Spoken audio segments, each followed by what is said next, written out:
اور وہ اس کو حلال سمجھ کر کرے تو وہ کافر ہو جاتا ہے، اس کا دین اسلام سے کوئی تعلق نہیں ہے۔ تو جب میں نے اس کو یہ بات بتائی تو اس کے پاؤں کے نیچے سے زمین نکل گئی۔ تو خدا کے لیے اپنا دین، اپنا ایمان بچائیں، لیکن آپ کی زندگی میں کبھی بھی سکون نہیں ہوگا اور آخرت تو برباد ہونے والی ہے ہر اس شخص کی جو شریعت کے خلاف چلتا ہے۔ السلام علیکم ویورز، آج کی ویڈیو آپ کے لیے بہت زیادہ اہمیت کی حامل ہے۔ اس ویڈیو کو اینڈ تک دیکھیے گا، ہو سکتا ہے آپ اس کبیرہ گناہ میں شامل ہوں، اور میری اس ویڈیو دیکھنے سے ہو سکتا ہے آپ اس گناہ سے بچ جائیں، کیونکہ ایسا ہوا ہے کہ 2 دن پہلے میرا ایک بہت ہی اچھا دوست ہے اور ایک دینی گھرانے سے، مذہبی گھرانے سے، مذہبی جماعت سے اس کا تعلق ہے۔ اس کے ساتھ جب میری یہ گفتگو ہوئی تو مجھے باتوں باتوں میں پتہ چلا کہ وہ ایک ایسے گناہ میں مبتلا ہے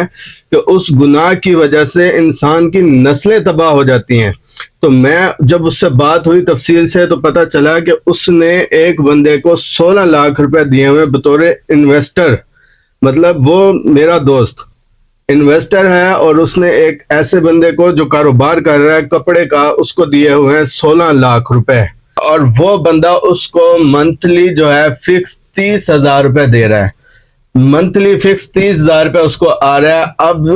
یہ ہے سیدھا سود ہے۔ سود کا گناہ اتنا بڑا ہے کہ اللہ اور اس کے رسول کے ساتھ مطلب یہ ہے کہ آپ سودی معاملہ کرتے ہیں، اگر آپ سود لیتے ہیں یا سودی معاملے میں کسی بھی قسم کی آپ کی جو ہے شمولیت ہے تو آپ نے اللہ اور اس کے رسول کے ساتھ اعلان جنگ کر دیا، اور جس نے اللہ اور اس کے رسول کے ساتھ اعلان جنگ کر دیا وہ کیسے دنیا میں کامیاب ہوگا؟ آخرت کی ناکامی تو ہے ہی ہے، دنیا میں بھی برباد ہوگا۔ سود کی وجہ سے انسان تباہ و برباد خود نہیں ہوتا، اس کی نسلیں تباہ ہو جاتی ہیں، اور انسان جو ہے وہ اس میں دھنستا چلا جاتا ہے۔ یہ وہ معاملہ ہے سود جس کی حرمت خود اللہ تعالیٰ جو ہے اس کو حرام قرار دے رہے ہیں۔ تو جس چیز کو اللہ حرام قرار دے رہے ہوں،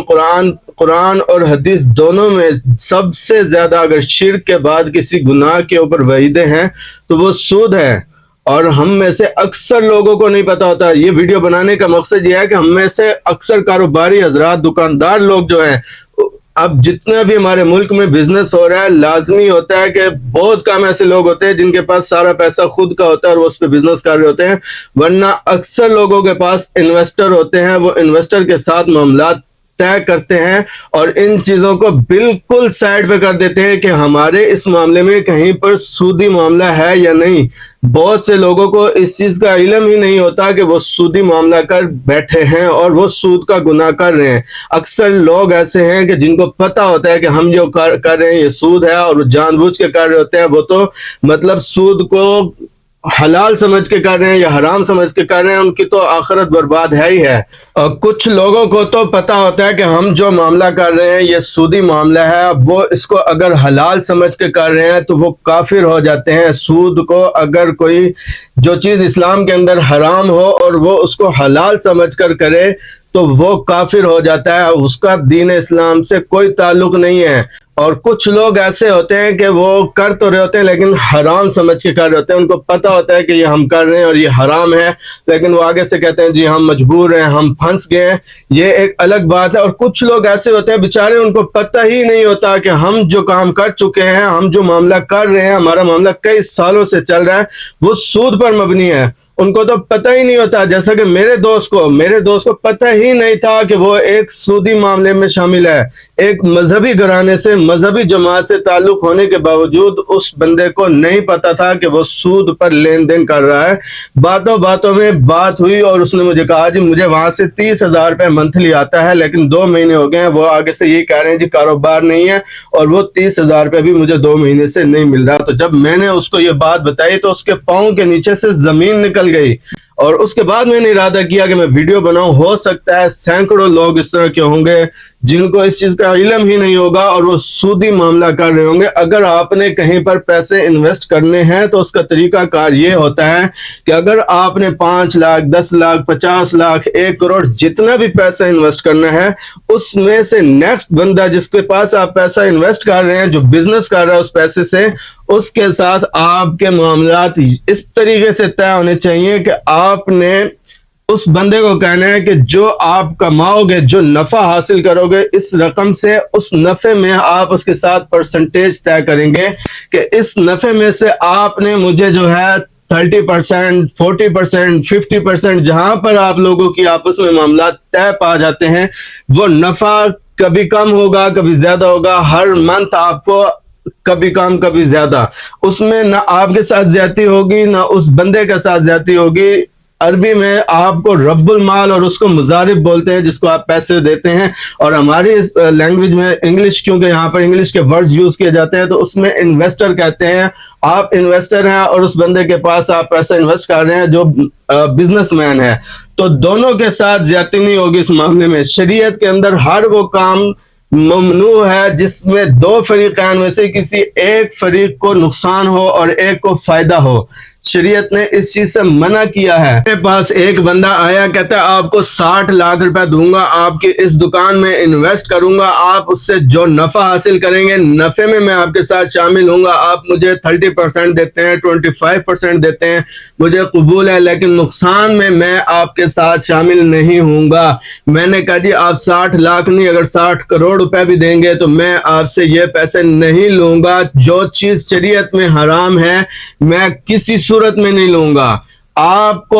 نفع میں تو شامل ہو، نقصان میں شامل نہ ہو، تو شریعت نے جب ایک چیز سے منع کر دیا ہے تو میں اس کام کو نہیں کروں گا۔ اگر آپ نے پیسہ کہیں پر انویسٹ کرنا ہے یا جو لوگ بزنس مین ہیں وہ کسی سے انویسٹمنٹ لینا چاہتے ہیں تو خدا کے لیے اپنا دین، اپنا ایمان بچائیں، علماء کرام سے، مفتیان کرام سے پوچھ لیا کریں کہ ہم یہ معاملہ کر رہے ہیں کہ آیا شریعت کی روح سے ہمارا یہ معاملہ درست ہے یا نہیں، یا آپ ان سے پوچھ لیا کریں کہ ہمیں بتا دیں ہم یہ معاملہ کس طریقے سے آپس میں طے کریں، تو انشاءاللہ آپ کے بزنس کو 4 چاند لگیں گے جب آپ شریعت کے مطابق چلیں گے۔ اور اگر آپ شریعت سے ہٹ کر چلیں گے تو آپ کو دیکھنے میں تو بظاہر وہ فائدہ نظر آ رہا ہوگا، لیکن آپ سود کی دلدل میں دھنستے چلے جائیں گے، کبھی بھی اس سے واپس نہیں نکل سکیں گے۔ اس کی مثال ہمارے پاکستان کی حکومتیں ہیں، آپ دیکھ لیں 75-76 سال ہو چکے ہیں، 80 سال تقریباً ہو چکے ہیں پاکستان کو بنے ہوئے۔ ہر حکومت آتی ہے کہ ہم یہ جو قرضہ IMF سے لے رہے ہیں نا تو ہم اس قرضے کے ساتھ سود اتاریں گے، جبکہ پچھلا قرضہ اتاریں گے۔ وہ پچھلا قرضہ کیا اتارتے ہیں، وہ اور قرضہ چڑھا کر چلے جاتے ہیں۔ آج 80 سال سے پاکستان جو ہے وہ IMF کے مقروض ہے اور قرضہ اتار نہیں سکتا۔ تو یہ آپ ذہن سے نکال دیں کہ جب تک آپ سود کے اندر شامل رہیں گے، سودی معاملات میں شامل رہیں گے، آپ کی زندگی میں، آپ کے ملک میں، آپ کے گھر میں، آپ کے اپنی فیملی میں کبھی بھی سکون نہیں آ سکتا۔ آپ بظاہر تو بڑی گاڑیاں لے کے گھومیں گے، بڑے بڑے بنگلوں میں رہ لیں گے، لیکن آپ کی زندگی میں کبھی بھی سکون نہیں ہوگا، اور آخرت تو برباد ہونے والی ہے ہر اس شخص کی جو شریعت کے خلاف چلتا ہے اور جو سود کا معاملہ کرتا ہے۔ حضرت عبداللہ بن مسعود رضی اللہ تعالیٰ عنہ سے روایت ہے کہ آپ صلی اللہ علیہ وسلم کے فرمان کا مفہوم ہے، سود بظاہر دیکھنے میں تو آپ کو زیادہ نظر آتا ہے، لیکن حقیقت میں جو ہے وہ آپ کے مال کو کم کرتا ہے، سود آپ کے مال کو گھٹاتا ہے اور کاروبار آپ کے مال کو جو ہے وہ بڑھاتا ہے۔ تو حلال کاروبار کیجئے، حرام سے اجتناب کیجئے، خود بھی گناہوں سے بچیے، اپنی اولادوں کو بھی گناہوں سے بچائیے۔ آپ صرف سود کے معاملے میں نہیں، اپنی زندگی کے، اپنے گھر کے ہر معاملے میں آپ ان مفتی صاحب سے جا کر مسئلہ پوچھئے جن کے اوپر آپ کو 100% اعتماد حاصل ہو، ان سے جا کر مسئلہ پوچھئے، اور پوچھنے کے بعد آپ اپنے زندگی کے جتنے معاملات ہیں ان کو شریعت کے مطابق لے کر آئیں۔ آپ ایک سچے مسلمان بن کر، آپ صلی اللہ علیہ وسلم کے سچے عاشق بن کر، سچے عاشق کا تقاضا ہی یہی ہے کہ وہ اپنے